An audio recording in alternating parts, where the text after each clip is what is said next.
এইখিনি আছিলে পৰহিৰ কিছু মুহূৰ্ত জিপ্লাইন কৰি ৰাইজে এফালে বট ৰাইড কৰিবলৈ ওলালে।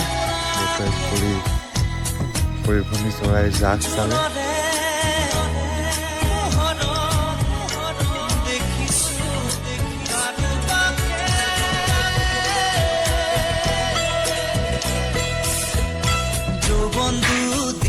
আৰু সেইখিনি আছিলে কালিৰ কিছু মুহূৰ্ত ৰাইজে বতাহ ব্যস্ত হৈ পৰিছে আৰু এফালে বগৰী আৰু পৰিয়ালে